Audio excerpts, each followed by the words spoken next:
Chapter 8. Michael knew he was dreaming. He was once again sinking into the depths of the Isthmian. He struggled toward the surface, arms moving and legs kicking, but his efforts got him nowhere. His lungs burned, demanding air. Below him the creature, still with the arrow through its mouth, swam up at him. Only this time, in the dream, the thing was twice as big, with teeth twice as large. He would not escape its attack in the dream. It would get him. He looked down at it. It opened its mouth so wide that the broadhead on the arrow pulled free. At its current size it would have no problem swallowing him whole. Only, it wasn't interested in swallowing him whole. The creature gnashed its teeth once, and then again, as though letting him know death was going to be painful. It planned on chewing him up. He still panicked, dream or not, and kicked his legs harder, moved his arms faster, all to no avail. He wasn't any closer to the surface than he had been moments before, not that reaching the surface would offer any true safety. The creature was inches from his feet, mouth stretched wide, teeth bared. He wished the serpent dead. The serpent caught on fire just before closing jaws closed on him. Despite the salty seawater, the serpent was engulfed in flames. Michael lurched awake. He struggled catching his breath, but couldn't fill his lungs with air. He shot forward and yanked away the covers. His body was dripping in a cold sweat. He swung his legs over the side of the bed. Blood rushed either to his head, or from it. Things became blurry. Blinking and shaking his head only made him dizzier. He fell to the floor's oak planks, panting and coughing. He was finally drawing breath, but not normally. Michael, what are you doing out of bed? It was Blodwin. Here, help me get him off the floor. I think I killed that serpent, Win. I think I burned it up, he said. I don't know what that means. Blodwin reached under Michael's arms. The serpent should have killed me in the sea. I shouldn't be here. I should be dead. You're not dead, Michael. Because I killed it. I don't know how I did it, but I know I did. I know it was me that killed the serpent. It caught on fire. I burned it alive. I killed the serpent. Michael attempted to right himself. Instead, everything went black. His head felt cool, damp. Michael opened his eyes and felt the rolled-up cloth on his forehead. While the days were still hot and humid when the sun was out, signs of autumn ending were evident. Outside, it was raining again. Soon, the temperatures would drop and snow would fall instead of rain. The seasons changed fast. There was little overlap when it came to the weather. He knew better than to sit up too quickly. Remaining still, he applied pressure to the cloth. The heat under his skin subsided further. He cleared his throat. Legs from a nearby chair scraped on the floor. You're awake, Win, he said. Don't try to talk. Not just yet. Are you thirsty? The room was dark except for a lone, lit candle on the nightstand. Parched. Don't talk. Michael felt a hand slide under his neck and lift his head off the pillow. A cup was placed to his lips. Don't drink too much. Just tiny sips. I don't want you getting sick. Michael did as instructed. His stomach growled. I'm starving. That's a good sign. Blodwin was nodding and smiling. I will get you some broth in a moment. I just want to make sure you're doing better. My mouth feels really funny. Michael stuck out his tongue and reached for it with fingertips. Blodwin grabbed his arm. Don't do that. I'm going to need you to lie still for a minute. Michael spoke with his tongue out, garbling his words. He crossed his eyes trying to see. Why? What's going on? What's wrong? This won't take but a few seconds, he said. What won't? Michael said, gripping the sheets with both hands. Blodwin reached in his leather bag and removed a long stick. He held one end over the candle flame until it caught. What are you going to do with that? Michael asked. Be still now. Don't move, Blodwin said. leaning over Michael. Open your mouth wide for me. I don't like this, Win, Michael said. He put his tongue back in his mouth and shut his lips as tightly as he could. Blodwin placed a hand on Michael's forehead. Stop being a child and open your mouth. Michael wanted to close his eyes, but didn't. He opened his mouth a little bit, and his eyes wider. Open it. I am. Stick out your tongue, Blodwin commanded forcefully. Michael had heard it before, many times, while training. Blodwin was done playing around. This was serious. It made no difference to Michael. They'd been friends far too long for him to be intimidated by the tactic, yet because of that friendship, Michael obeyed, opening his mouth as wide as possible. Now be still. He kept the one hand on Michael's forehead, pressing his head against the pillow. The stick still on fire. Blodwin poked it into Michael's mouth, touching it to his tongue, only it didn't burn him. He tried not squirming, that is, until something fell into the back of his throat. He gagged. Blodwin removed the stick. Stay still. I swallowed something. It'll pass. There are a few more. Open wide. Blodwin waved the burning stick. What will pass? Shush. After several moments, Blodwin blew out the flame. There. Good as new. What was inside my mouth? You don't want to know.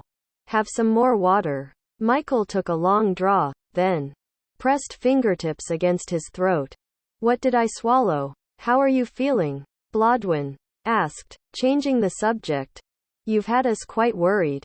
I almost gave in and went for the cure. Have I been out the entire day? Blodwin wiped the once lit end of the stick with his tunic and replaced it in his bag. The entire 3 days. Michael turned his head. Blodwin's staff leaned against the wall, never out of reach. 3 days? Blodwin nodded. 3.5, seeing that dawn is just a few hours away. Michael closed his eyes and rubbed his hands over his face. All because of some snake in the sea. Some snake? Have you never heard the stories of the monsters in the sea? I thought they were just stories. And now? Michael laughed. There are definitely monsters in the sea. Definitely. Blodwin smiled and clapped his hands together. How are you feeling? Very sore. Every muscle and bone in me aches. I would swear one of the horses kicked me in the gut. He wrapped an arm across his stomach and sat up, unable to get comfortable. Here, let me help you. Blodwin hoisted Michael into a better position, situating the pillows behind his back. And we should probably talk about the mysterious woman you met on the beach. Karen, he said, as if talking to himself. Who? The girl on the beach, Michael said. I wanted to tell you about her, about our encounter. Seems I fainted before getting the chance. There was something about Karen he couldn't figure out. Blodwin had nailed it when he called her mysterious. It was more than just what she'd said to him. There was something exotic about her. Maybe it was the royal bloodline? Can you describe her? Before Michael could answer, the bedchamber door opened. Galatia walked into the room. Why didn't you tell us he was awake? He just woke up, Blodwin said. Who's that? Michael said. And why is she wearing my mother's blouse and my pants? Because they fit, Galatia said. You didn't see what she was wearing when she first got here. Blodwin looked at Galatia, one eyebrow arched. Isn't this the woman you met on the beach? No, she's not. Michael had never before seen the woman who stood at the foot of his bed wearing his only cloak.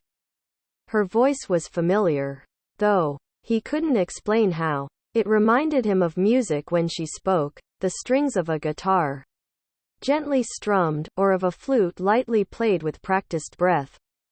She was beyond lovely, likely the most beautiful woman he'd ever seen. He thought he could stare into her eyes forever without blinking. And her hair, its green should seem odd, but fell about her shoulders as naturally, as right, as a rose bush's foliage. He felt the need to climb into his last clean pair of pants, toss on his tunic, and, since he wasn't planning on asking for his cloak back, he'd wear the dark leather vest he'd made. The shoulders jetted out, the collar was stiff and rose away from his neck. Grandfather now sat by the window. He somehow seemed years older since Michael had last seen him, although only days had passed. Wrinkles creased his forehead more prominently, his cheeks' jowls sagged, pulling his lips into a perpetual scowl. Blodwin was standing by the nightstand with its candle, hand on his staff. I am not sure how much time is left, Galatia said, her green hair and red lips a sharp contrast against pale skin. I am here to ask for your help, Michael. My grandson isn't able to help. He's sick, Grandfather said. He looked at Michael, his eyes silently begging for support. Michael is not sick, she said. Grandfather raised a defiant hand. What are you talking about? He's been unconscious for days. He only woke up this night. Remove the bandages on your stomach, Michael. Her request was simple. Michael felt the weight of her words. He looked up at Blodwin as he reached for the tucked end of the wrap and peeled it away. The laceration was gone. There was no sign of the attack whatsoever. And your leg, she said. It was not a question. Michael pulled the blanket away from his legs. Blodwin stepped forward and unwound the cloth. Again, there was no sign of an injury. I don't understand, Michael said. You were cut up pretty badly, Blodwin said, touching Michael's leg. I remember that, he said. But you said I was out of it for 3 days? Nearly 4, Blodwin replied. Michael looked from Blodwin to his grandfather to the woman, then back. This doesn't make sense. I saw and felt the deepness of the wounds. If anything, I should be scarred. I should be bearing the marks from the dorsal fins to my grave. Am I wrong? You healed your body. Galatia put her hand on Michael's foot. The power you used drained your energy. Using magic is like using muscles. The more it is practiced, the stronger you will get. The fatigue becomes less and less. Then your body will become more adept at spending the energy needed. Power? Magic? I don't have any idea what you're talking about. Michael almost instinctively pulled his leg away. Her touch sent a vibration from his toes up his legs in throughout his body. There was nothing settling about the odd sensation, and yet he felt suddenly calm. Breathe slowly. In through your nose and out through your mouth, she said. After a moment, Michael closed his eyes and did as instructed. The rhythmic breathing along with the steady hum inside his body from her touch relaxed every muscle in his once tense body. How is that? She said. It's better. I don't like this, Grandfather said. This is going to lead to trouble. All of it. They have ways, I'm told. They know when magic is being used inside the kingdom. It's like a beacon. Someone uses magic, and the king knows. He's not going to like this. Knights are probably mounting horses as we speak. They'll be here. Sooner or later. They'll come for you. Grandfather stared at Galatia as he spoke. Ignoring the rant, Galatia smiled at Michael. It appeared genuine. Her eyes squinted kindly. You healed your own wounds, Michael. He almost laughed, but stopped at a crooked smile. What does that mean? How did I heal myself? You, Michael, are a wizard, she said. And now Michael did laugh. Chapter 9. Michael could not sleep. Everyone had left his room, his questions unanswered until morning. Lying awake, he used the slices of moonbeams which passed through the window to stare at moving shadows on the ceiling. The rain from earlier had stopped. Outside, he heard crickets, owls, and the occasional gust of wind that moaned as it ran against and then past the house. A wizard, he mused. His mind was a jumbled mess of thoughts. It didn't matter how he tried to align them. They didn't make sense. The idea was too peculiar for consideration. No one would explain to him who Galatia actually was. They obviously believed her claims and accepted that he was a wizard. He then recalled her speaking to him through his delirium. He realized now that this was how he had recognized her voice. He could again hear her telling him in soft, soft words to fix himself, to heal his body. Just because she'd said he should, didn't mean that he had. If anything, she had used magic. She was the wizard. For some unknown reason, she had fooled the others, leading them to believe that the power had been his, and that he had indeed healed himself. That thought alone was nothing shy of ludicrous. He was not a wizard. That was the truth of the matter. It should be clear and obvious. Michael had seen the look in Blodwen's eyes. Though Blodwen thought Michael was a wizard, Grandfather looked as scared as a man prepared to be hung in the king's courtyard.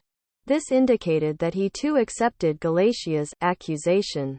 Once the king found out about this nonsense, they were going to get him killed. What did they know that he didn't? What were they not telling him?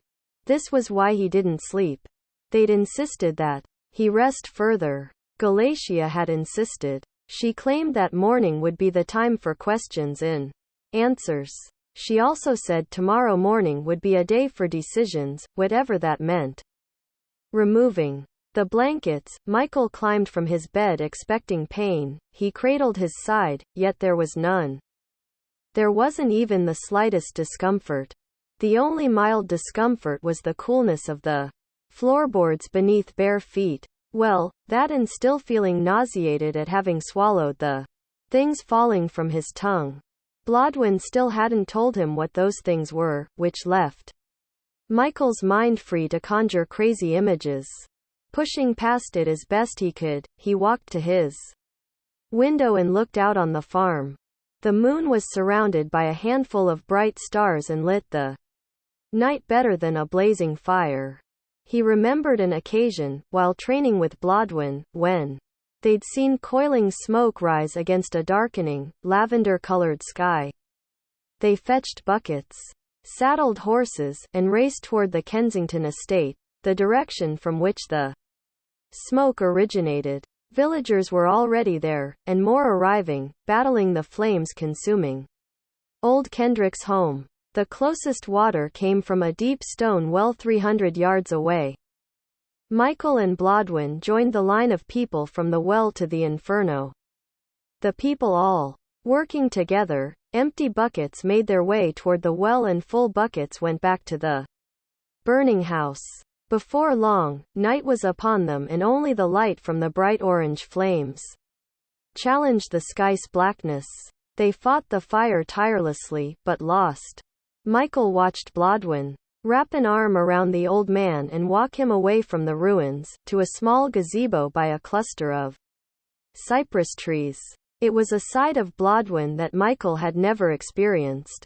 While they talked, Michael stood in mud by the well, 2 empty buckets at his feet, and watched the fire as it blackened and ate the last of the structure. He would never forget the crackling and snapping of wood, or the heat that rolled off the house. Every hair on his arm and eyebrows had been singed from his skin. He wasn't concerned with the singed hair. It was the feeling of defeat that struck hardest. And seeing Blodwen console a desolate Kensington for hours beneath the canopy of the gazebo. Everyone had banded together for the greater good, and had failed. The lessons were countless. Blodwen covered them over the next several weeks, but made what happened sound positive. People uniting to help one another. There is almost nothing greater, he'd repeated again and again. Tonight, however, the moon shone more brightly in the late night sky than the flames had. That evening several years ago. It did shine more brightly than those treacherous flames had, yet felt more ominous than the danger of any fire. He thought he saw a lone figure standing under a tree just outside the railings of the fence, and although he could not see face or eyes, he Knew the person was staring directly at him. It was little more than a nondescript shadow, but he somehow knew who it was. Karen. He reached for his tunic, vest, and pants, and quietly left his bedchamber. I snuck out of the keep. When I went to sleep tonight, I saw you in trouble. Karen wore a white nightgown under a rich, sea-green cloak, its strings a knot tied at her throat. Through the shadows cast beneath her hooded head, the young lady's blue eyes were illuminated. They glowed. The earlier rain had not washed away the day's heat. The humidity made his clothing stick to sweat-dampened skin. The air was so thick he drank it with each breath. I had been cut by the dorsal fins of, that's not what I'm talking about. She spoke softly. I knew that already. I didn't know at the time that the fins were poisonous. If I had realized that, I would never have left your side. Michael smelled manure. It stood stagnant, trapped in the air. He was embarrassed, worried a princess might believe the odor was his and not that of the animals. What did she know about farmers? I don't understand you. I knew about the serpent that morning. I wanted to warn you while you were still within the keep, not that you would have believed me, she said. I wouldn't have believed me. There was no way I could approach you. Not then. Not there. She was right. He might have laughed at her. Not to her face. Not even near her, but later on his walk to the sea. Besides, with the hangings, it would have been impossible to get away from the king, and the king's eyes. I got to the beach as soon as I could, but it was already too late. I did my best to ensure that you were all right. I knew before we even spoke that you would survive. Just not about the poison. It wasn't until that night that I understood why and how you would survive the attack. It's why I've come back, she said, and turned to retrieve a bag she had stowed behind the tree. You are in trouble, and I am here to help. He thought of Galatia. Several days ago Karen's mystical concern would have been hysterical. Even now the idea that she was worried about him was odd. Considering what he'd been through and as little as he actually understood, he couldn't dismiss her concerns. Not any longer. The more he thought about it, the more the timing of her arrival piqued his curiosity. I'm not sure I understand any of this. I don't mean to offend you. It just doesn't make sense to me. You can see things. Is that what you're telling me? I can. Okay. What am I thinking? He said. It's not like that. It doesn't work that way. No. Of course it doesn't. He shook his head. Look, I'm not doubting you, or your ability. I'm just curious as to why you're so worried about me? We don't know each other. You're the king's ward. Royalty. She used both hands to lower her hood. Her hair was still braided. She stared at him, their eyes locked. I've dreamt of you for years. Ever since I came to Grey Ashland. Really. Only, I didn't know it was you, specifically, in my dreams. That's what you told me before. He wasn't sure how that made him feel. It had the hint of a scam. What did he have? Worth stealing? A horse? A cow? A small piece of land? It didn't make sense. Michael prepared himself for the hook. The young woman must want something from him. He was a farmer, with barely enough to survive. There was nothing to give. Okay, so you dream of me. What does that mean? When I saw you in the courtyard, I was so surprised. You. The one from my dreams. I almost called out. I didn't, obviously, but I watched you, and had you followed. The night before, I dreamt the serpent's attack in the Isthmian as clearly as though it had been myself. Fishing and then struggling to stay alive, she said. Michael looked back to the cabin, a pre-dawn. Mist had begun to rise and almost imperceptibly roll across the land. You haven't answered my questions. What is your question? Why me? I don't have the answer. I wish I knew. To say you've haunted the whole of my life is not untrue. I can't escape my dreams, any More than I can the thoughts that fill my head. It is worse now because I know who you are, where you live, that you are real. I can't help but come here to warn you. You say I'm royalty, like. That makes me a bad person. I'm not. I am compassionate and caring. How can I ignore dreams if the consequences of inaction cause bad things to happen? I know two things. And what are they? You are in danger, and only I can save your life. Michael closed his mouth tight. He refused to say the first thing that sprung to mind. She had come a long way to see him and didn't deserve to be insulted. But you don't know what this danger is? She shook her head. I saw you on the ground, struggling for breath. Blood was everywhere. Dead people surrounded you and you were dying. And you saved me from this. I will be the only one who can, she said. So how do I avoid it? How can I stay safe if I don't know what to expect? You dreamt of the serpent. You said the vision was so vivid and real that it felt like it happened to you. That's true, she said. But this imminent danger you dreamed of tonight, it's not clear to you? What I saw in the dream doesn't make sense to me. No, I cannot see it clearly. Yet, Michael almost let out a long, loud sigh, but bit it back. It wasn't her fault. Whether he believed her or not, she was here, trying. Tell me the dream. Perhaps it will mean something to me. This was the best he could come up with. Part of him wanted to invite her back to the house. Blodwin could talk to her. He might get a better reading on whether she was truthful or not. If she was trying to con him, Blodwin would know. There wouldn't be much they could do about it, though. What would they do in any event?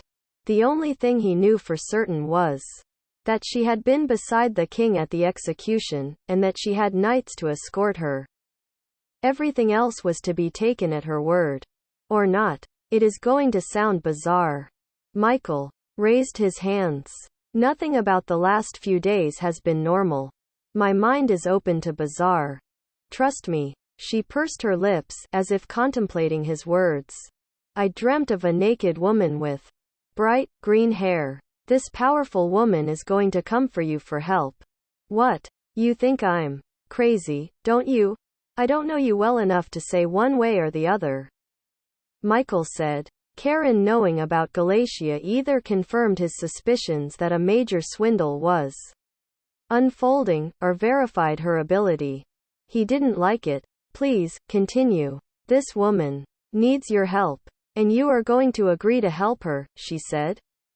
Why does she need my help? And why would I agree to help a stranger with green hair?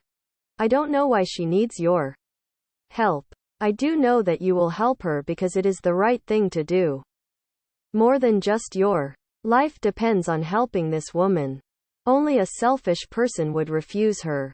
You are not a selfish man. You don't know me. I do, she replied with confidence. I also know that you are going to leave your home and set out with this woman, and another man, and that's where you are wrong. I am not going anywhere. I have this land and these animals to care for, and my grandfather to look after. I am more than capable of looking after myself, thank you. Besides, if you go anywhere, I will be going with you. Grandfather crossed his arms over his chest, and frowned. So you, me, some man, and a green-haired woman. He counted the people off on his fingers. Where are we supposedly going? Toward trouble. Toward trouble? That's kind of vague, don't you think?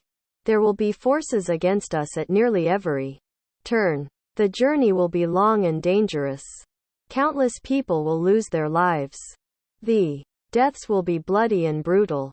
Those who accompany you, because there will eventually be many, will do so to protect you from harm.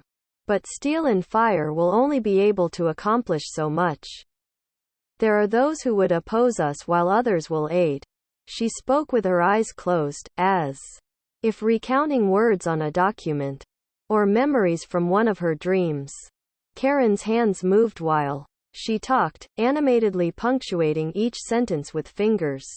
And I die on this journey? If I am not beside you, you will. Last night I had the dream, for the 100th time. Sometimes you die in the dream, and I am heartbroken when I awake.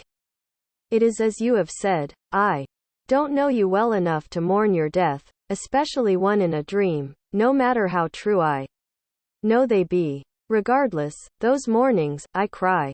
Even now her eyes brimmed with tears, one such fell down her cheek, streaking through grime from travel that thinly coated her exposed skin. Other times when I dream of the journey you live. When I awake those mornings, I am grateful. Grateful? What's different between the two dreams? Whether I am with you or not, she said. The journey you will undertake is of paramount importance. Not only to you, and not only Grey Ashland, but to all of the old empire. This time Michael shook his head. Now, I do question you.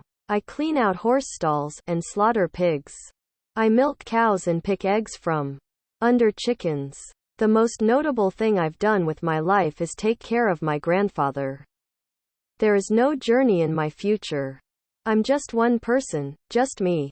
My fate will not impact Grey Ashland, and will certainly have no bearing on the old empire. Regardless your feelings, it does, she said. He did not care for her matter-of-fact tone.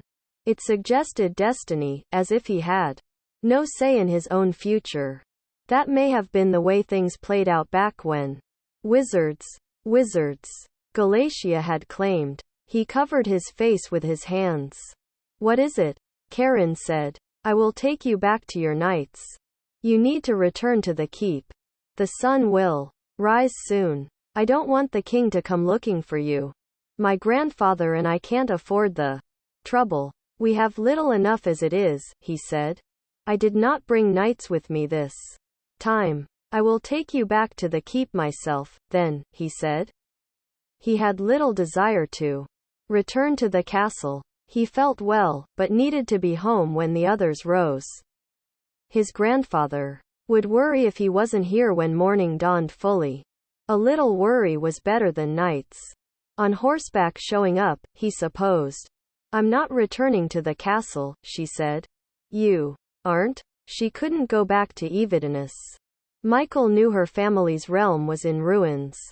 There was nothing to return home to, and no one there to welcome her. She certainly couldn't stay here. The very notion was absurd. Karen, I refuse to remain a ward of the king.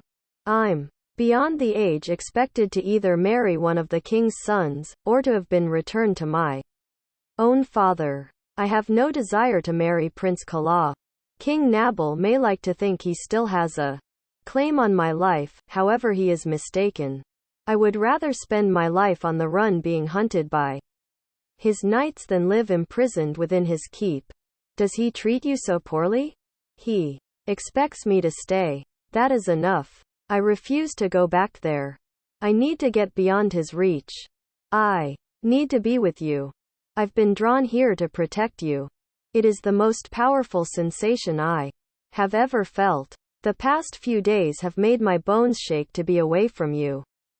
You think you don't understand? She implored, shaking her head. I don't understand. I have a purpose here, with you. Regardless, it is too late. I've left a note with my family's seal, informing the king it was time that I venture out on my own. Michael closed his eyes and bit his lip. He prayed that he'd misheard what she'd said.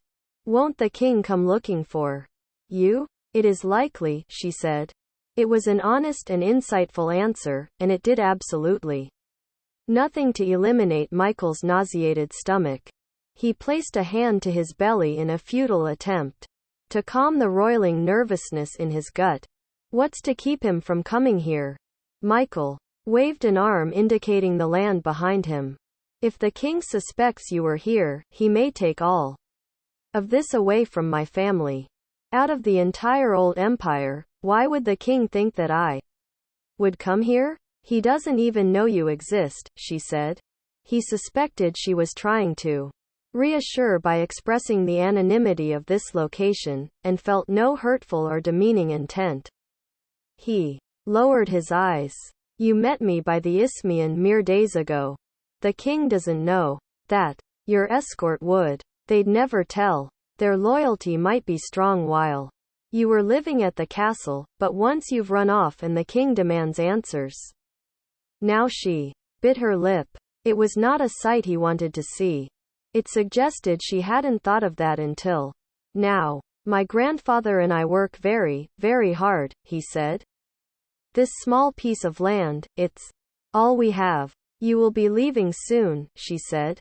And I mean to join you. I suppose even if you tell me I can't, I'll still follow. You've got it all wrong. I'm not going anywhere. You've built of me, within your imagination, something I'm not. You see a grand future that does not exist for me. You're wrong. I don't know how else I explain in a way that you'll fully understand, but I'm not going anywhere. I'm staying here. Karen pulled her hood over her head. Eyes no longer illuminated, only darkness where her face had been. You are going on a journey, she said. Galatia will see to that.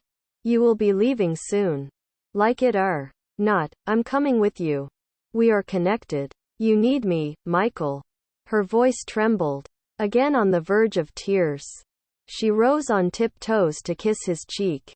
He touched his still warm, damp skin, which tingled where her mouth had been, and wondered how he felt about having been kissed.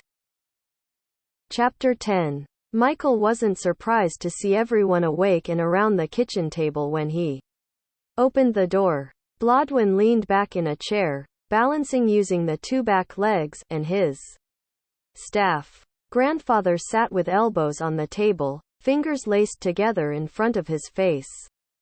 The centerpiece candle reflected from the sweat spotting his bald head. Galatia was the only one standing, still wrapped in Michael's cloak. She leaned back against the counter, arms folded beneath her full chest. Everyone, Michael said, acutely aware that all eyes were on him.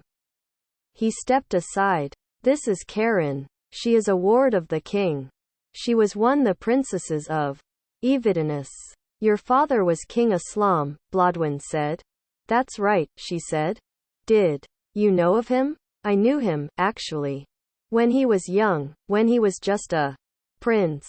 Blodwin's eyes locked on Michael's for a brief moment, before they fell away and looked at the ground. There was something in the look that sent a shiver through Michael. At some point, he'd asked questions about his friend's relationship with Karen's father. Grandfather lowered his hands. His eyes looked like they were about to leap out of the sockets. She's a what? Blodwin pushed his chair forward. Come in, Your Highness. Just Karen, please.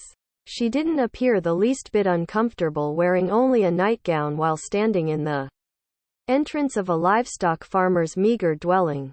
Grandfather ran a folded linen over the top of his head, before bowing it slightly. Your Highness, he said. His cheeks were flush. Forgive my outburst. Michael could not recall ever seeing his grandfather so unnerved. If able, he would have gladly provided answers, or a comforting word. Unfortunately, Michael was equally flustered. It suddenly didn't seem so likely that Karen and Galatia were working together on some elaborate scam. Even if they were, Blodwin would expose them. He did not consider himself gullible. But after hearing Karen's story, and Galatia's claim that he was a wizard, he wasn't sure what to believe. Grandfather also looked scared. This was another emotion Michael had not witnessed before. Grandfather knew war. He'd served his king, and paid for his loyalty with one of his legs. The old man never talked about the war. Growing up, Michael asked for stories, but grandfather never complied. That wasn't exactly true. He told Michael stories, just not tales about the war. Michael wanted to know how he lost his leg. As he got older, became a man, Michael stopped asking. While he might never know the truth behind the loss, he knew it was painful enough for grandfather not to want to share details. Galatia eyed Karen. It was like she was trying to figure Something out about the young girl. The look made him uneasy. He didn't know what exactly was going on. Ultimately, Michael would protect his grandfather and Blodwen to the death should danger present itself. The energy in the room was charged. We should make some tea, Michael said. There is a lot we need to discuss. Galatia moved away from the counter, her arms dropped to her side. Karen Evidinus, she said, walking around the back of the table, behind grandfather. Galatia stopped. I knew your great-grandfather. He was a kind man, and was loved by his people. You knew my great-grandfather? At least 10 years and 7, the king's ward appeared suddenly much younger. Her eyes opened wide, eyebrows arched, and her smile grew bigger. Combined with the way she leaned forward, it was obvious how eager she was to hear more about her family. There was no denying the lost princess missed home. Galatia nodded, smiling warmly. And you, your highness, you are special, aren't you? I've dreamt of you, Karen said, just as I've dreamt of Michael. Blodwen looked at Michael, brows scrunched together above his eyes, silently asking, what does that mean? This is the young lady I met on the beach.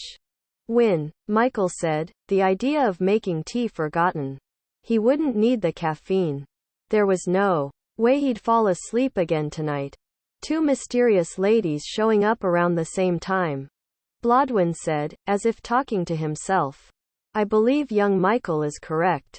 We need someone to start at the beginning. There is something at work here. I feel it in my bones. It's what I've been telling you. A war is coming, Galatia said, tucking her hands into the arms of the cloak. Blodwen's eyes narrowed. He ground his teeth together. Forgive me for saying, Galatia. But you've not told us a thing, only alluded and inferred. I've revealed that I am a wizard, she said. That Michael is also a wizard. I was clear that sinister plans are in the works. Death, famine, and worse are about to erupt across the entire old empire. There is perhaps one chance to thwart the coming evil. One. Even then, I can't be sure.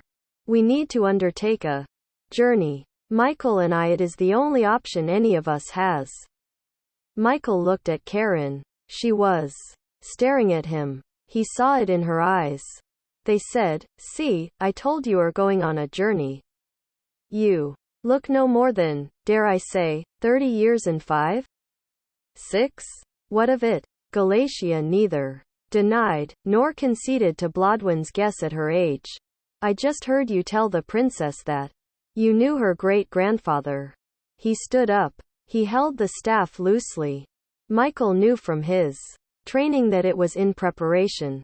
The loose grip gave Blodwen more freedom to twirl and swing the staff, should it be necessary.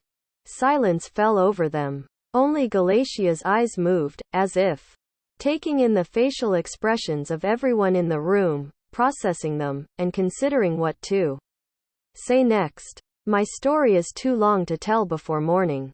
By noon, Michael and I must be on our way. By all rights we should have left days ago. I did not foresee the delay, I did. Karen's voice was like a sudden church bell gonging. Galatia smiled. Yes, I imagine you did. Michael's isn't going anywhere with you, grandfather said. Galatia's lips pressed tightly together, going from full to flat like 2 lines drawn one over the other. Michael? Suddenly on the spot, Michael grinned.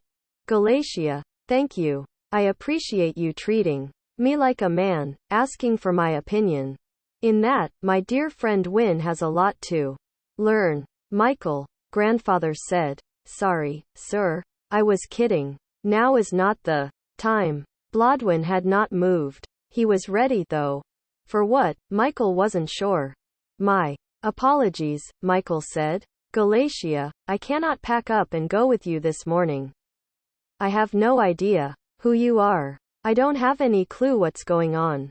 And as much as I believe that you believe I'm a wizard, that's where I'm going to have to disagree with you. It's also why I am saying no. No, I will not be going anywhere with you. You're a wizard. That's why, Karen said. She sounded excited. Her mouth hung open in surprise. It was as if she'd had an epiphany. Michael focused on Galatia. He was worried. He had never seen Blodwyn fight, not for real. The inside of the house was tight, cramped. With 5 people there was hardly room to breathe. Part of him wanted the tension broken. Offering tea a second time seemed pointless. He wasn't sure why. Calming everyone down was his responsibility. Thankfully, Galatia spoke up. King Grondair was 10 years old when he took to the throne, when there was still an empire, she said. His mother truly ruled. There was no denying that. No one complained, at first. The boy was simply too young. When Grondair was 10 years and 3, he became more involved as king. I suspected it was still the Dowager Queen that reigned behind the scenes.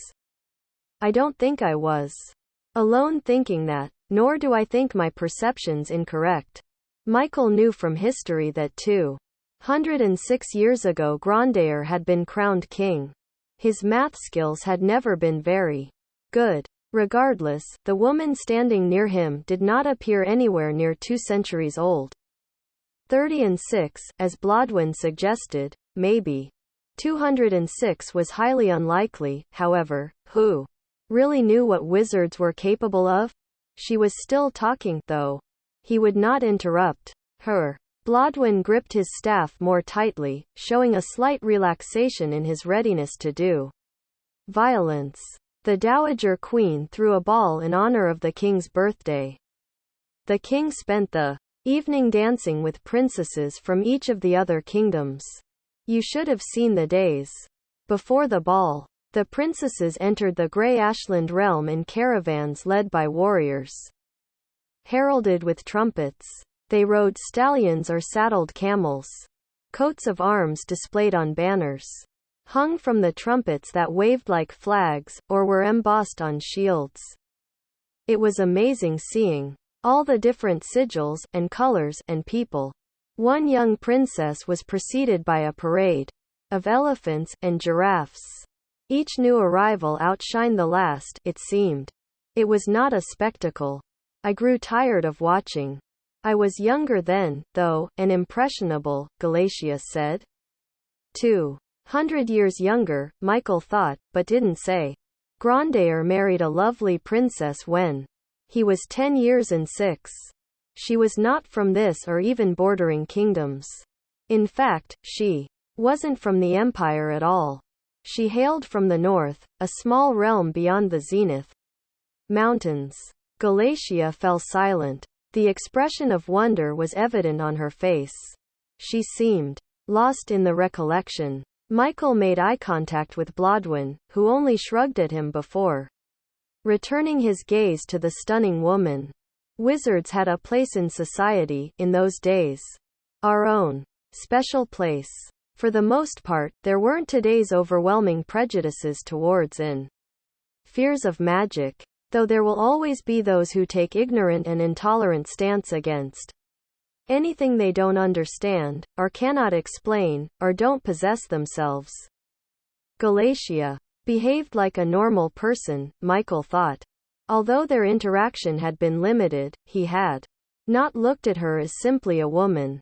It wasn't until she started talking, and explaining, that he saw her, the woman. Before, he had just seen the possible wizard, the extraordinary beauty with her green hair. If he was honest, she had scared him. She still did, somewhat. She had yet to do a single thing that even resembled magic in his presence, and yet the idea that she could kind of freaked him out. Did that make him guilty of the ignorance of those small-minded individuals just mentioned? We were not equal to blacksmiths and ironsmiths, mind you, but you could walk through the villages and see a wizard's shingle hung, pronouncing we also were open for business.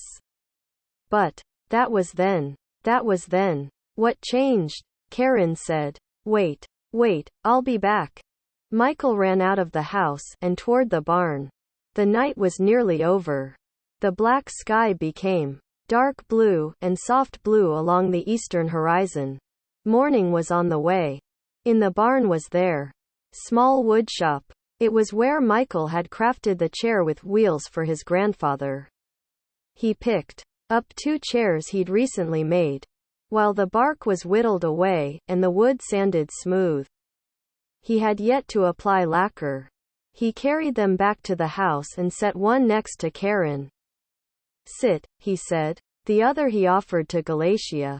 She shook her head. "I'll stand. For now." Blodwyn sat back down, as there were now chairs for everyone and any potential threat had been apparently dismissed. After a moment, Michael moved the chair he'd brought for Galatia away from the table and sat down, too. With everyone sitting close, he couldn't comfortably fit between them. He could, but if he tried, he'd squirm. Tight places made him uneasy. He found it difficult to breathe normally when confined. "I'm sorry," he said. "Please. Continue." "What was I saying?" Galatia said. "You said that wizards had their place. That was then. And then everything changed," Karen said. "Yes," Galatia said. She hadn't moved, her hands still tucked within the sleeves of Michael's cloak. "You see, not long after the birth of their 3rd son, the queen and her newest child fell ill. When the Grey Ashland curer informed the king that both would die, the king had the curer beheaded. He sent for curers from across the empire. Many responded. He wanted his wife and son diagnosed again, treated and healed. No exceptions. He was searching for a curer to give him the answer he sought. King Grandair was only 21 then, but his mind had gone. Perhaps it was from worry over witnessing his wife and child suffering? Not 2 years before his royal mother had passed. It could be he feared being alone. He was willing to do anything to keep his wife alive, it seemed, Galatia said. So how was the king going to make sure they were healed? Michael said. He only wanted good news. Promising news. I could cut off my fingers and say that I was making a fist. That wouldn't make it true. I'd still be without fingers, wouldn't I? When it came time to pick up a tea mug, I wouldn't be able to. If the curer lies and says the queen and the prince are better, but they're not. The king didn't want the truth, she said. I understand. But if they're still sick, or die, the truth would confront the king like a slap in the face. You can't deny the truth simply because you don't want to believe the truth. I've already stated that the king was beyond reason. Michael couldn't let the train of thought go.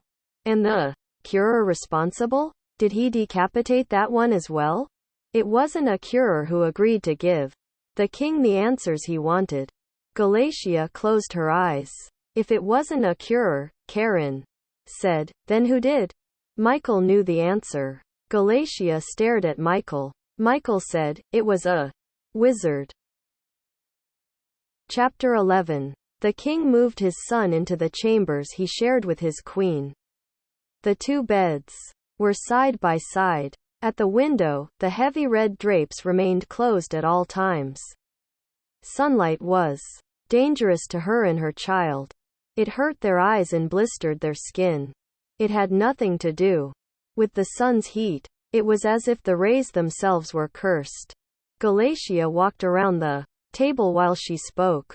The others sat quietly, hanging on her every word. The rooster out back had crowed nearly an hour ago.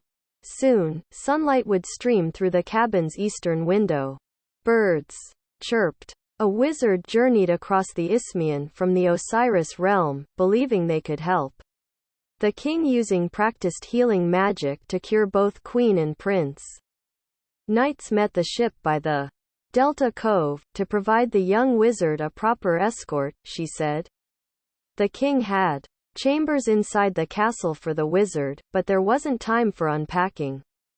Word spread quickly that the Grey Ashland curer was headless, as were 2 others who had traveled from other lands. Why would the wizard risk their life? Weren't they worried about the noose? Karen said. Michael looked over at Blodwin. He knew his teacher was also listening intently, both weighing the truth, and as enthralled in the telling as Karen. Grandfather also went long periods of time without even blinking. He looked enchanted. There were a few moments where Michael wanted to fetch a looking glass from his bedchamber and hold it under his grandfather's nose, making sure the old man was still breathing. Just before he acted on the impulse, though, grandfather would blink. Sunlight entered the room. The timing couldn't have been better planned. The large, lone candle had finally burned out, its melted remains looking like the open rinds of peeled fruit. As the wax cooled and hardened, it coated its iron stand and center of the table in a messy pattern resembling a starfish. That wizard believed they could actually help the king. This arrogance led only to death and heartache. When the queen and the king's son died a night after the wizard's arrival, one would think the entire kingdom was under attack. Because the king would not accept the truth that their illnesses were terminal, magic was blamed for the prince's death. The king's knights stormed into the bedchamber which housed the wizard and delivered them to the dungeon's master deep below the keep. Her lower lip quivered, her eyes lowered, and her steps around the table slowed. Blodwin set the staff between his legs, and held it with both hands. He pressed his chin against the wood. "If you don't mind my saying," he said, and without waiting for permission continued, "You know a lot about the trials of this young wizard. I understand how history is passed from generation to generation, and done so with compelling accuracy. Still, the amount of detail you're sharing is profound." Michael shared similar thoughts, but had been less inclined to speak them aloud. Galatia never made eye contact with Blodwin. "King Grandair wanted me dead. Tortured first, then killed slowly. But he was afraid that if he spent too much time making me suffer, I'd use magic to free myself, and curse his kingdom. He didn't want to listen to anything I said. He was beyond distraught. The death of his son snapped the already frayed remnants of his sanity. This was compounded by the physical toll. Long days and nights sleepless with worry for his family. No matter what I said, all he desired was my torment and eventual death." "How did you escape?" It was grandfather who spoke. His palms flat on the table, his knuckles white. "If the king wanted you dead, and he had you in the dungeons, you must have used some powerful magic to escape." Michael thought grandfather's tone was accusatory. The law made the use, and even the study of magic, illegal. Although, this was prior to the laws against sorcery had been set in place. Grandfather followed the letter of the law, whether he agreed or not. He always said it wasn't his place to question decisions made by his king. It was the difference between being a loyal subject and a rebel. Though Michael knew that grandfather had suffered loss, he somehow held it together and pushed forward, never looking back or dwelling on past travesties. Michael had never known his grandmother. She'd died before his birth. He knew from stories that she'd been a strong, fearless woman. A cut on her leg left unattended became infected. A red line traced its way up her thigh, across her belly, and stopped at her heart. Grandfather didn't know about the infection until it was too late. "I didn't use magic to escape the dungeons," Galatia said. Michael watched as she stopped by the counter, where the bucket for cleaning dirty dishes sat. She stood with her back to everyone. Her hands gripped the counter while she looked through the window. The window faced the east. Through the glass was the corral where the horses were kept. To the side was the biggest of 3 barns. On the right were 2 smaller barns, and a chicken coop. The pastures stretched further back, behind the corral and barns. The sun rising in the east let rays play over the farm. The view always calmed Michael. Michael thought magic was the sun revolving around the old empire. He often wondered if The sun lost some of its power passing under the known lands, and regained whatever had been lost as it climbed up and across the sky before dropping again in the west. If you didn't use magic, Michael said. I lied, Galatia said. It's not something I'm proud of having done. I told him I now knew what was wrong. I was sorry about his son, but was confident I could save the queen. I couldn't, of course. He didn't know that. Like I've said all along, he was not a rational man. He was broken. There were so many shattered pieces, I knew he'd never mend. I played him, used his emotions and his lack of reason against him. He was desperate to latch onto any scrap of hope. There were no other options available to him, not any longer. It pained me to use his love for the queen against him, but what other choice did I have? Lying was the only avenue left open to me. That, and it was better than the alternative. The alternative? Blodwyn said. Using magic, of course. Karen shook her head. I don't understand. Galatia turned around and leaned her backside against the counter, tears in her eyes. This 200-year-old story hadn't gotten any easier for her to relate, if she'd ever done so before. There was a saying, time heals all wounds. Seeing her tears, Michael had little confidence in the old adage. It didn't seem true at all, certainly not in this instance. 200 years had passed, after all. In Grey Ashland there were dozens of magicians, those who practice a specific, learned skill, always trying to perfect it, but no more than a dozen full wizards, or thereabouts, Galatia said. It is rare, but true wizards are born. They are almost always the result of a union in which at least one parent is a true wizard. I say almost, because more often than not children born within such a union, the child was powerless when it came to sorcery. Although uncommon, once in a while it does happen. Am I a magician? Karen said. I'm not sure what you are yet, dear, Galatia said. You seem an oddity. I don't mean that as an insult. You don't practice seeing. It just comes to you. It makes me believe you are not a magician. You are not a wizard, that I know with certainty. Only 3 wizards have been born the last 37 years, at least here in the old empire. I don't understand how you can be the age you state and yet appear so youthful still. If I am a wizard like you claim, will I age? Michael looked at the backs of his hands, as if seeking the answer on sun-tanned skin. Galatia smiled. We are not immortal. Time catches up with us, eventually. You will begin to notice the difference when you cross into your 20s. Others will look, feel, and age normally. The clock inside you will seem to have stopped. You will age. It simply will not happen as quickly. You don't know how many wizards there were. Blodwyn arched an eyebrow, as if seriously doubting the vague figure. There were 12, Galatia said. Including me. Just 12. But you said you came to Grey Ashland, Karen said. There may be more in other lands, beyond Rye's empire, in fact there has to be. There could be hundreds.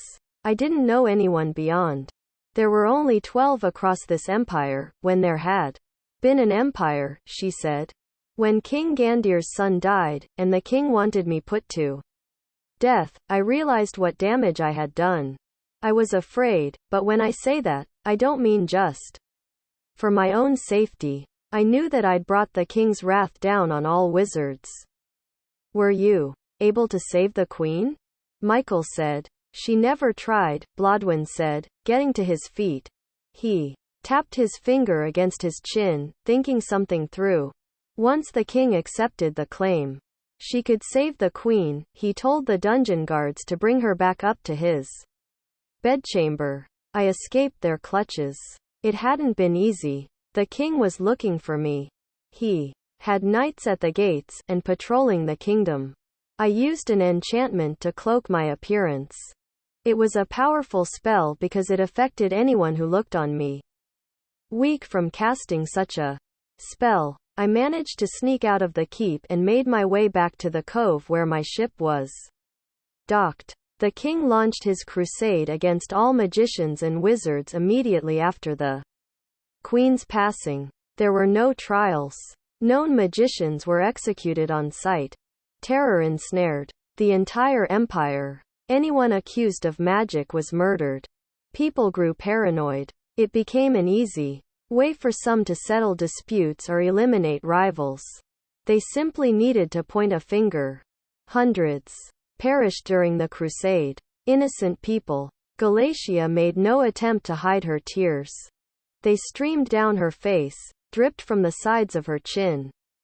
I cursed the wizards in my pride. Never had I imagined the devastation that I, and I alone, brought down on the empire. Galatian ran the back of her hand under nose, and sniffled. Michael found a clean cloth and offered it. Karen said, "Did the king's crusade have something to do with the collapse of Henry Rye?" Michael recognized the emperor's name. He knew little about him, though. It had been almost 2 centuries since the lands were united under the emperor. It did. And it is also why I am here, why I've now returned, Galatia said. I have spent far too long talking. We need to start moving, Michael. It is important that you come with me. Blodwin shook his head. You have spent a lot of time talking. The history lesson has been fascinating, simply fascinating. What you have failed to do, Ms. Galatia, is provide a single answer to any of our pressing questions. Galatia glared at Michael's teacher. I've been open and honest. I have shared with you a story that I've only shared with the other wizards. Where are they now? Blodwin asked. The other wizards? Dead. All but 3, as I have related, she said. And the ones that are not dead? Blodwin sighed. We get it. You're uncomfortable disclosing too many facts, or are unable to reveal the whole truth. But if every question asked is answered with misleading, or incomplete, or plain mysterious answers, we're done. We are not here to play games. It is you who came to us for help, not the other way around. I came to him for help. Galatia pointed at Michael. Blodwin threw his hands in the air. Galatia ignored the theatrics. Michael, please pack some things. You don't want to see bad things happen to Gray. Ashland. How will you be able to live with yourself knowing you could have done something to save so many innocent lives, but chose to do nothing instead? If you do not help me, destruction is all you will be able to count on. You're a good man, Michael. I know this. I need you to do the right thing. Ridiculous. Blodwin jumped to his feet and pounded the base of his staff on the cabin's planks. It made a sharp crack like the lash of whip snapping in air. This family has been kind to you, stranger. They've brought you into their home for days, fed you, clothed you, and you insult them with guilt?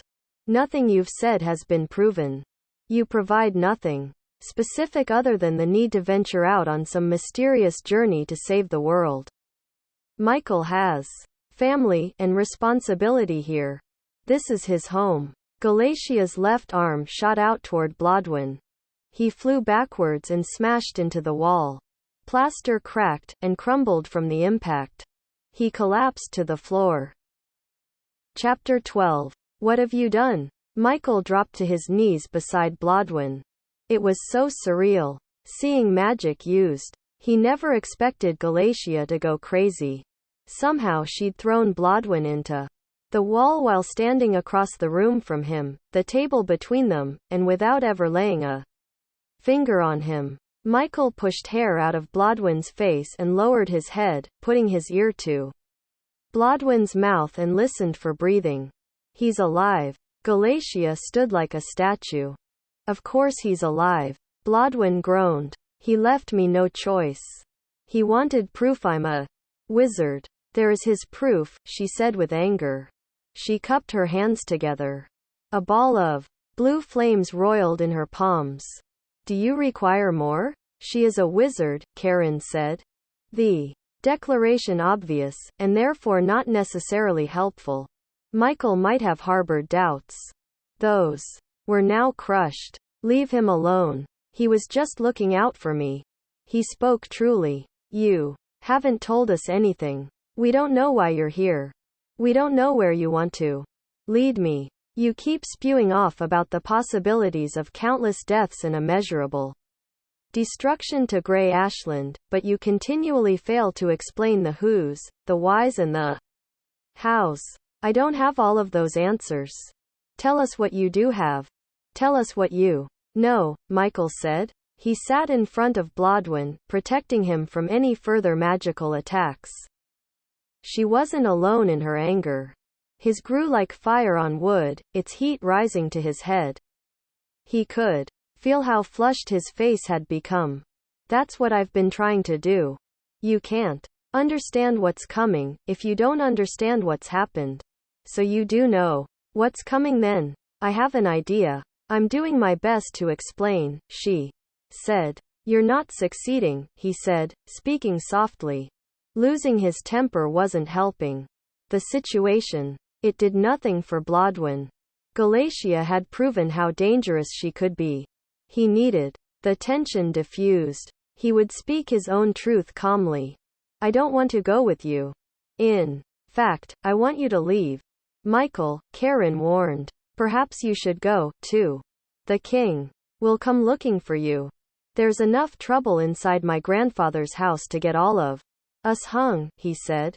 Karen pled, but, Michael, go.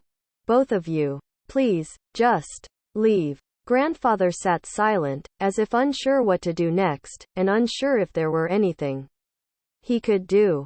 Karen possessed magic, and Galatia demonstrated power only a wizard could control.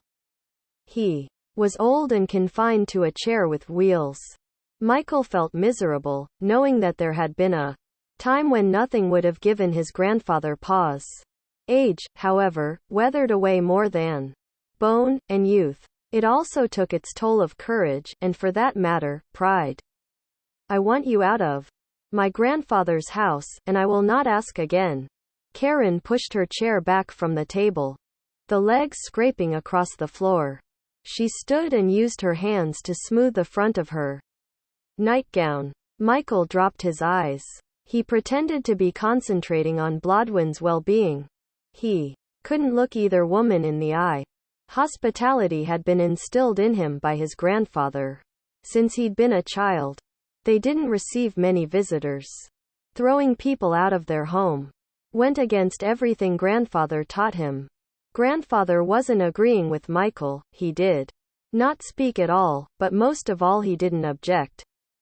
You backed family. Right or wrong, if you are able to count on only one person to take your side, it should unquestionably be someone with whom you share blood. Blodwyn wasn't dead. Galatia hadn't killed him. He had no idea what he'd witnessed. How could he kick out the only person who might be able to explain everything, even if she might also be the cause of it all? Wait. Just wait, Michael said, changing his mind. He held up both hands. Don't go anywhere. I'll meet you outside. Is he all right? Karen sat next to Galatia on the porch bench. Michael said, yes, he's awake. I moved him to my bed. He's lying down. I'm sorry I had to do that, Galatia said. You didn't have to hurt him to make your point. You could have just done that blue fireball thing. It alone convinced me. Michael's anger was focused on her. This wizard had disrupted the peace and solitude of life as he'd always known it. He liked things the way they were. He didn't mind taking care of the animals, and spending long days repairing the wood fence around the property. Nothing good could come from her appearance. I'm sorry, too, Karen said. He laughed. What's so funny? She said. Any other day, if I brought someone like you into the house, there would have been non-stop questions.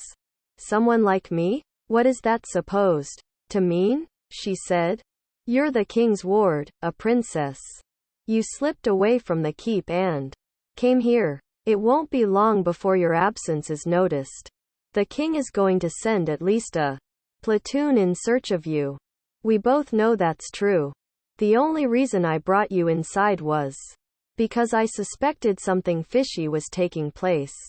Fishy? She said. Between the two of you. A con. A gimmick. I couldn't figure out what, but knew something wasn't right, he said. Your being at my house is not being discussed because, as weird as it is having you in our home, your visit is overshadowed by Galatia the wizard from who knows where.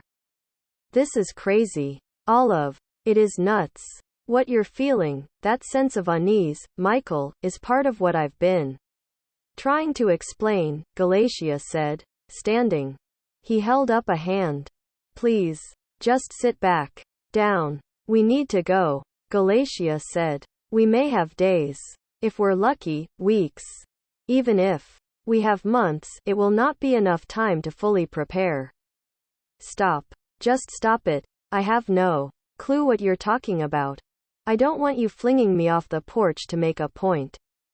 So, do me a favor and stop. She sat down. Michael faced her. I want to know what happened to the other wizards? I mean, where have you been for 2 centuries? I can answer those questions. No, I want answers. Real answers. The stories, they're great. It's like Blodwin was trying to say before you zapped him, though. You haven't really told us a thing. I'll give you all of the answers. I want to know exactly what it is you think I'm capable of doing? What proof do you have that I'm like you, that I'm a wizard? Michael said. He wanted to shout and express his anger. Galatia simply sat next to Karen and had agreed to answer all of his questions, so he took a deep breath and did his best to relax. Resolved, he said, before you do so, I'm going back inside to check on Win. When I come back out, be ready. Because I'm not going to stop asking questions until I believe that you've been completely upfront and honest with me. Do we understand each other? Yes. Okay, good. He stared at them for a moment, knowing other than his size, he didn't intimidate them. There wasn't a threatening bone in his body. He went back into the house and shut the door. Thoughts flooded his mind. He couldn't begin to sort them out. There was no reason to trust Galatia or Karen. They had both recently appeared in his life, and they both expected him to accept some fantastical truth. None of it made sense. The only reason he'd not dismissed them and their notions was because Blodwin hadn't dismissed them, and although grandfather was frightened, he wasn't the one who asked everyone to leave. Those 2 facts are what concerned him most. He had the feeling that everyone knew something, even if only a piece of the puzzle, except him. He intended that to change. How is he? Michael asked his grandfather. I'm fine. It was Blodwin who replied. He was still on the bed, one hand pressed against his forehead. I can't believe she did that. I think she felt threatened, Michael said, having no idea why he was defending the wizard's actions. Win, what's going on? Chapter 13. We're going to try this one more time, Michael said, taking control of the situation. Blodwin resigned to that fact. They were outside, on the porch. It was not a large porch. So they all sat close together. The morning was well underway. The sun up, waging a currently silent battle against dark clouds threatening to cover blue skies. The odor of manure filled the air. Michael knew chores needed doing. The cows would be in pain, waiting for him to milk them. There were eggs to collect from the coop. All the animals would be hungry. And then there was the stretch of fence along the south that remained in dire need of repair. And yet, all of that would have to wait. Getting things done had been put on hold because sitting on the porch was a wizard. And some kind of magician who could see the future. The first thing I want you to do, before we go any further, is to prove that I am a wizard. Michael folded his arms across his chest. Ultimately, everything hinged on Galatia proving he was a wizard, or a magician, or that he possessed any kind of power at all. Because if he didn't, if she couldn't prove it, then everything else didn't matter. It meant she had the wrong person. She could move on. Galatia pursed her lips. How old are you, Michael? I'm 10 years and 7, he said. And what happened to your mother? Michael's eyes went to grandfather. He looked uncomfortable. Michael could tell that it had little to do with the cushion on the chair, or the blanket over his legs in the heat. It was the piece of the puzzle he held onto. Did he know something about his mother that he had not disclosed? She disappeared. She was kidnapped by bandits. It wasn't long after I was born, he said. I don't remember her. You were 2, grandfather said. I was 2. Michael didn't even know what she looked like. Grandfather said that he was a perfect image of both his parents. It only helped some. My father went after them, promising he'd find her and bring her back home. I never saw either of them again. Blodwin nodded his head, but was looking at the slats on the porch. They are not dead. And your mother wasn't abducted, Galatia said. Michael's anger surged once more. You can't do that. You can't come here and say something like that. Blodwin jumped to his feet and wrapped an arm across Michael's chest, restraining him. Let her finish, Michael. There's more to the story. It was as if he'd been sucker punched. The air escaped his lungs. He couldn't breathe. He took a step back, away from Blodwin and off the porch. What do you know about my parents, Win? What do you know? Blodwin cocked his head to the side, looking over at Galatia. She nodded. What are you not telling me? Michael said. The sun was quickly losing the war. The storm cloud spread like a disease covering more and more of the sky. It had started over the Isthmian, but more clusters appeared elsewhere. When your mother was pregnant, she called for me, he said. I told your grandfather the other night. My job was to teach you to defend yourself. The same as I taught your mother to defend herself. It's what I do. What are you, then? A common sellsword? Michael. Grandfather's voice was as hard as it had been when he'd been scolded as a child. It was still weighted with the same impact. But Michael refused to apologize. I'm not unlike a sellsword. He stepped off the porch, looked up at the darkening sky. I'm also a friend. I was your mother's friend, and I'm your friend. I've dedicated my life to protecting your family. And yet, my mother and father are gone. Your mother wasn't abducted, like Galatia said. So where is she? What happened to her? The supposed bandits that came to the house were escorts. Friends of mine. I'd sent them to get Anna out of the kingdom. Blodwin leaned his weight on his staff, and bounced lightly on the balls of his feet. It was an easy decision to make. I would do it again. The tough part was not telling your father that she made me promise I would not do. My mother made you promise to steal her away from her family and not tell anyone she was safe? Michael demanded, his words saturated with venom. She did. Michael shook his head. His eyes were closed. When he stopped, he had to stretch out his arms. His legs wobbled until he locked his knees. It was possible the world was trembling. It wasn't a common phenomenon, but it did happen. She wouldn't just leave me. It was to save you. You, and your father. My father's gone, Michael said. She didn't know he was going to come after her, Blodwin said. Of course he went after her.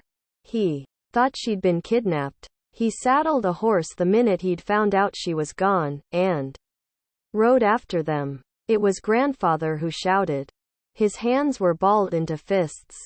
His one foot was off the chair and planted flat on the porch, as if he were about to leap out of his chair and lunge at Blodwin. King Nabal was looking for Anna. Someone told the watch she used magic. They We're coming for her, Blodwyn said, and shrugged, as if the few statements explained everything. That's crazy. If the watch showed up, they'd realize the accusations were false. And they'd leave her alone. We'd still be a family. I'd have my parents still. I wouldn't have been an orphan all these years. Blodwyn set a hand on Michael's shoulder. Michael shrugged it off. Don't. The truth is, Michael, Anna, your mother, is a wizard. That's not the truth. It is, Blodwyn said. And if the watch caught her, she'd have been put to death. Worse, she knew you'd have been killed as well. What, because I'm a wizard? I was, too, Michael said. If any of this is true, then it means she was afraid she might die, so she ran. She abandoned me. That's not a mother. She must have known you were a wizard, Michael. Your mother left to protect you. She left because she loved you. Not to get away from you. Not to save her own life. She led the watch away from your father's ranch. Not to it. So where is she? Michael said. Blodwyn shook his head. I told them to never tell me where they were taking her. I didn't want to know. That could have been just as dangerous. A silence fell over them. Not even birds chirped. The only sound heard was the ever-growing wind. Branches on the lone tree outside Michael's window rustled and swayed. Another storm was coming. Why did rain even matter? I'm not a wizard. King Grandir's watch were brutal, Galatia said. They'd run steel through your spine and out of your chest, before bothering to ask if they were slaughtering the right person. Thousands of innocent people were murdered during their hunt for magic users. You said there were only 12 wizards in the Empire, Karen said. 12, yes. And possibly as many as 150 magicians, Galatia said. She sat beside Karen on the bench, knees pressed together. The watch had the world to themselves. There was no one to oversee their tirades. They pillaged and raped and murdered, all in honor of their king. Who could stop them? Who was the king more likely to believe? Karen said, my knowledge of magic is limited. I only know what I've heard, or read of in books. It seems to me that even with just 12 wizards you could have, if not defeated the king, the emperor, you most certainly could have given them a fight that would have been legendary. And yet, I've never heard of a legend like it. She's right. Couldn't the wizards stop them? Grandfather said. He had settled down. Michael knelt beside him. That seemed to help. The kind of magic needed to stop a bloodthirsty army is more than I possessed alone. Together we may have been able to stand against them. There were some that fought, met the armies head on. That was part of the problem. It happened fast. Too fast. We are not violent people. We don't sit around and debate war strategies. However, that was exactly what needed doing. The people feared us even more than they already had and joined in of their own accord to help the king in seeking us out, and participating in our destruction. It became an ambush. There was no one we could truly trust. The king placed prices on our heads. Word spread about rewards to be paid for our capture, dead or alive. We were on the defense, on the run, right from the beginning. The king already convinced everyone I was responsible for the death of the queen and their child. I suppose in a way it's true. But I didn't harm them. I just couldn't heal them. It didn't take long for the king to gain support from the emperor. Besides the bounty, this was when the king formed and trained his elite and called them the Watch. Their sole purpose was to seek and destroy magic. Wizards, street magicians, relics, books, charms, anything that could be used for sorcery. The fear and terror spawned from the king's madness spread like a plague. It seemed like everyone was infected. People turned against one another. No place was safe. She lowered her head. What did you do? Michael said. He set his anger aside.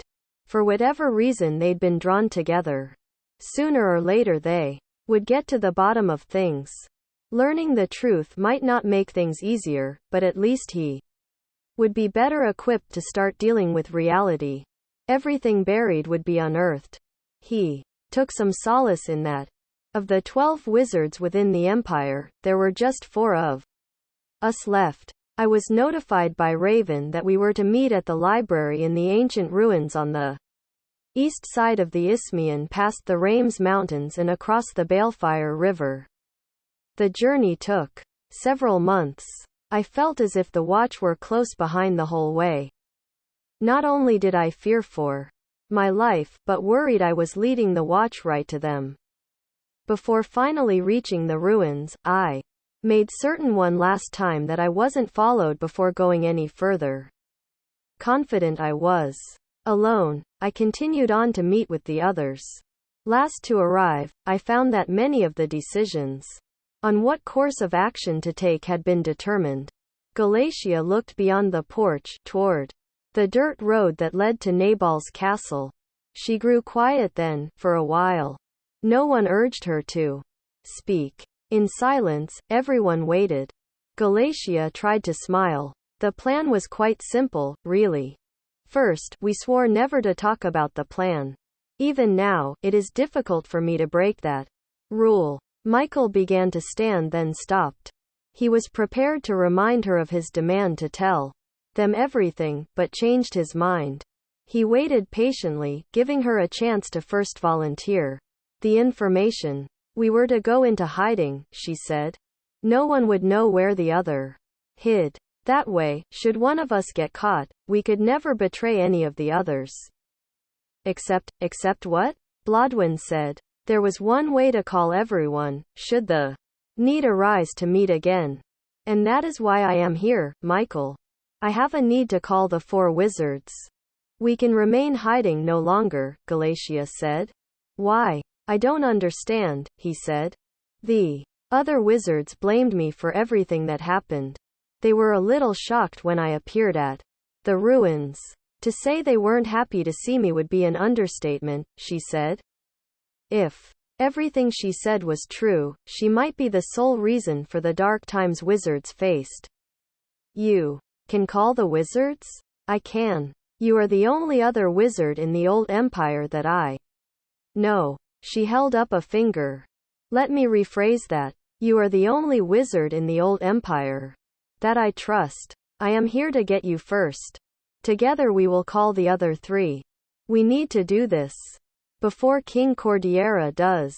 You trust me, Michael said. You don't even know me. Wait. Hold on. You mean there are other wizards here? In Grey Ashland? Karen? Is she the other one? You don't trust her? Slow down, Galatia said. Karen has magic. She is unfamiliar. Karen said, unfamiliar? You can see things. You see the future in dreams. No one taught you to do this. It is natural for you. You just never knew it was magic. Thankfully, you knew enough not to share your ability with anyone else, Galatia said. How do you know I haven't told anyone? Because, dear, she said, you're still alive. Who is the other? Michael still suspected Blodwyn, but kept his guess to himself.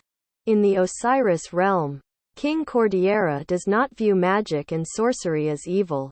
Just the opposite. From what I've been able to learn, he wishes he had been born a wizard, or that he had magic. The best he can do is mild potions and spells recorded by scribes and found in books written by the ancients. Left wanting more, he tracked down an heir to one of the 12. Her name is Ida. She lives inside his castle, and is never far from the king. I believe he considers himself something of an apprentice. She laughed mockingly, a clear insult directed at the king of the East. Ida is why I've come out of hiding, Galatia said. King Cordiera is plotting a takeover. No longer content with his stake in Osiris alone, he plans on attacking Grey Ashland, rebuilding Castle Deep, and becoming the new emperor. There have been wars in the past, Blodwyn said. Yes. where men in armor fought one another with honor and binding rules of warfare. I've seen enemies line up against each other and then charge, bloody battles fought on grassy plains. Green stalks like seaweed beneath pools of blood, always all that remained. Brave warriors. Without doubt. It seems ridiculous to me, but I have no proper military training. King Cordillera intends to use magic to accomplish his goals.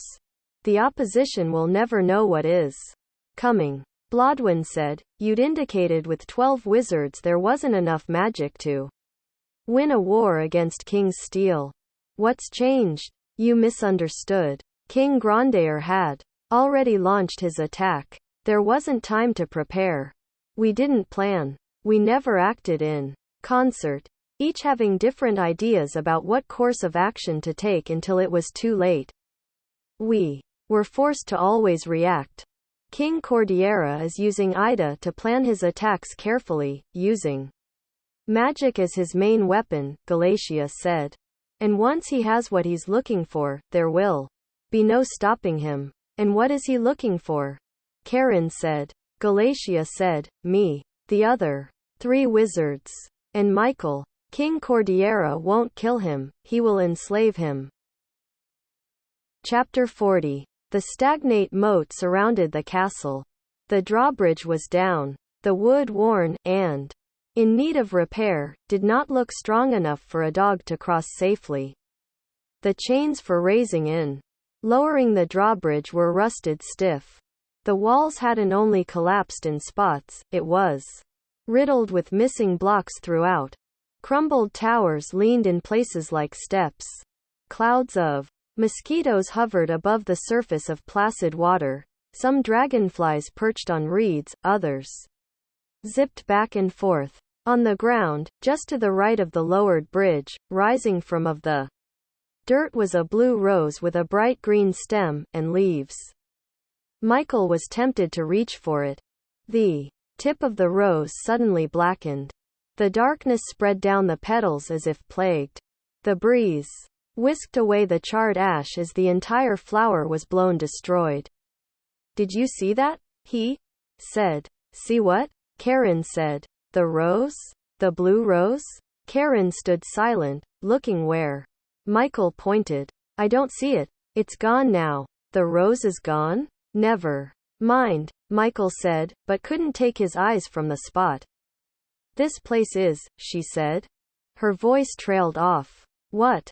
Blodwyn said. You sense something? If we go in there, everything changes, she said. Changes? Michael said. There are spirits inside. They know. We're here. Karen shook her head, slowly, as if trying to remember something. I don't feel good about it. Quill said. You have 2 of the 3 talismans. Do we need the 3rd? I mean, isn't that kind of greedy? If we don't retrieve the chalice, this king Herman will find it, Galatia said. He has 1 powerful wizard on his side already. A second fighting the war for the Osiris realm could prove devastating for King Nabal. While I have always harbored suspicions, it seems fair to say that Herman Cordillera is evil, with a madman's charm. He is dangerous. We cannot let him possess any more magic, Blodwyn said. Just asking, Quill said. And this chalice, it's down in the catacombs below the castle? Below the castle the old kings are buried in sarcophagi, Galatia said. Sarcophagi? Karen asked. Blodwyn said, stone coffins. Karen closed her mouth and nodded. She'd given her warning and it didn't look like she planned on repeating herself. It was in her mannerisms though. And Michael did not take the warning or her instincts lightly. I'll go and retrieve the chalice, he said. Alone. Not this time, Galatia said. The enemy inside is not like any we've faced. You will need protection. While you search. They're spirits, Quill said. Dead. They can't harm the living. Just creep us out. Boo, he wiggled his fingers, and all of that. They should pass right through us as if they didn't exist, is how I understand it. What you understand is not Accurate, Galatia said. The spirits trapped inside those decaying walls can keep. You. Keep us? Michael said. What does that mean? How can they do that? By killing you, Galatia said. You're not all going in there with me, Michael said.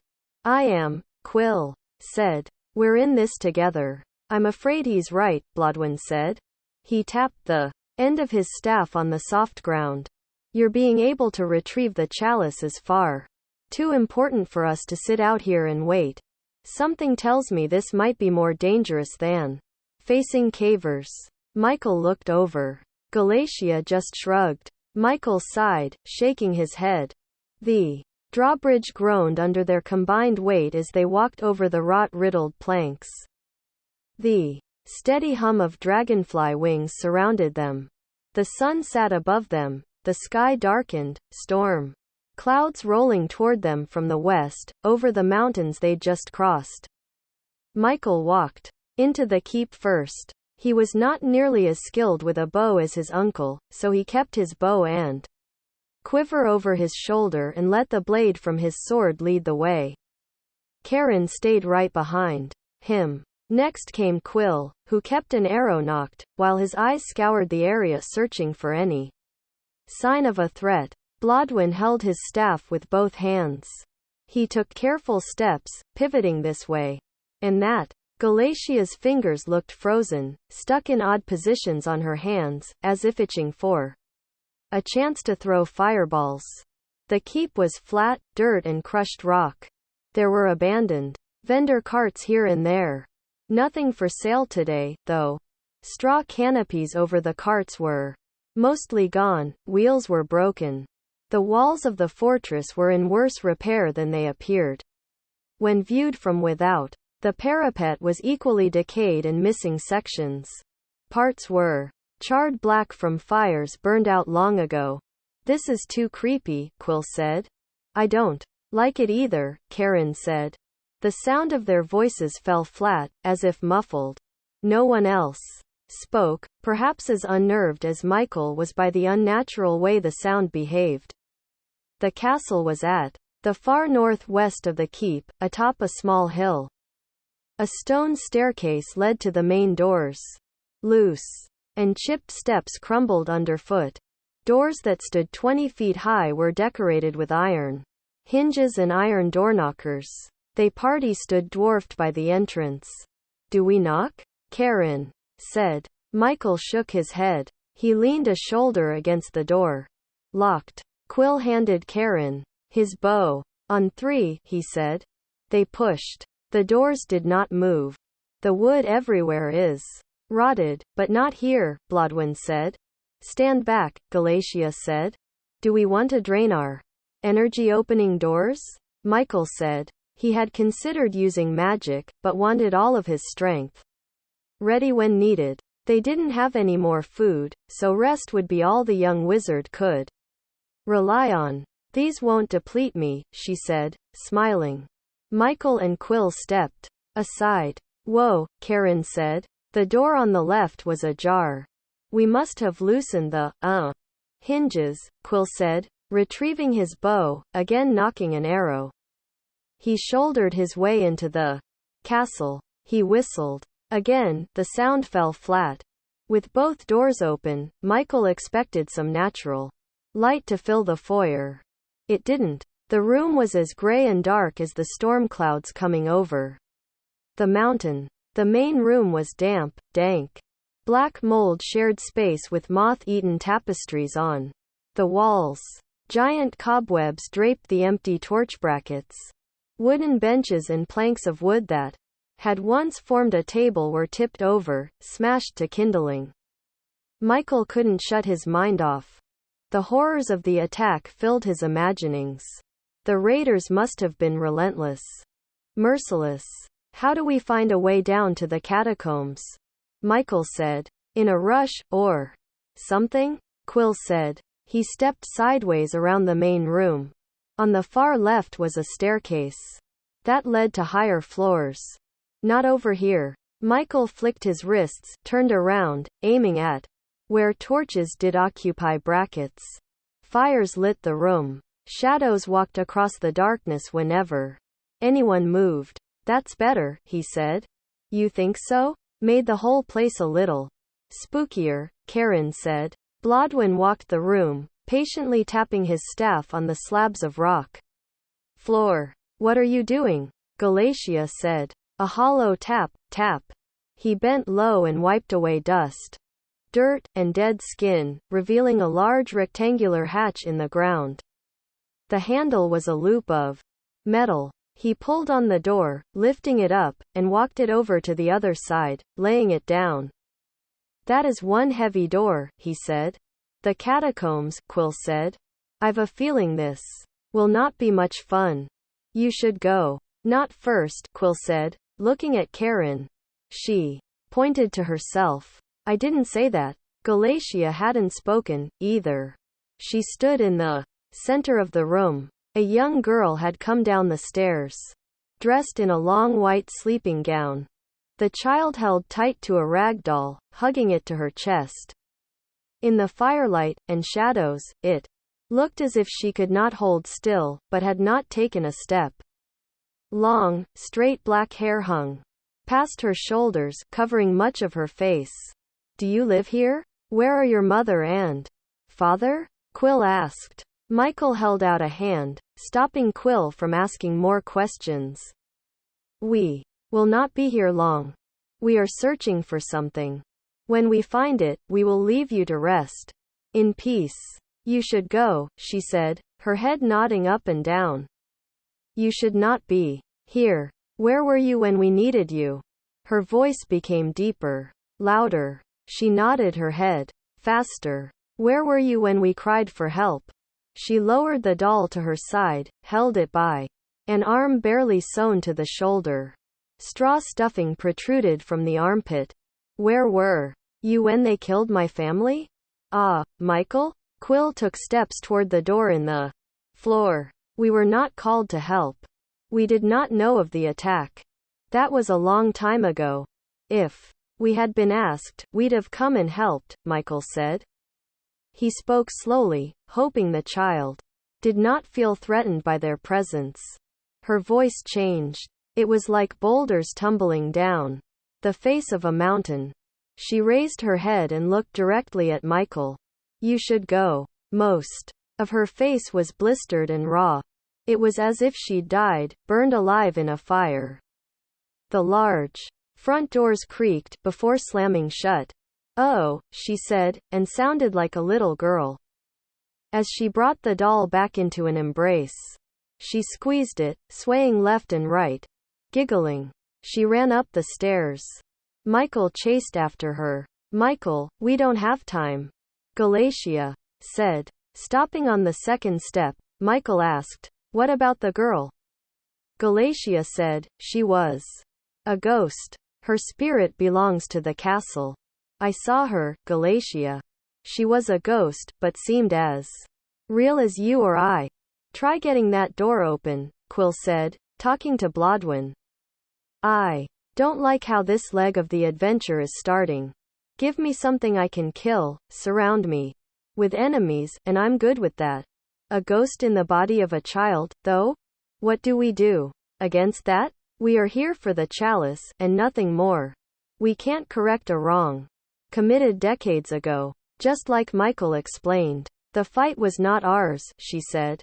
Michael looked up the staircase, half expecting to see the child standing at the top. He feared he would dream of her and the doll. Her scarred face would haunt him while his list of nightmares grew. Undisturbed sleep might be a luxury he could no longer relish. Gritting his teeth, Michael turned away from the stairs.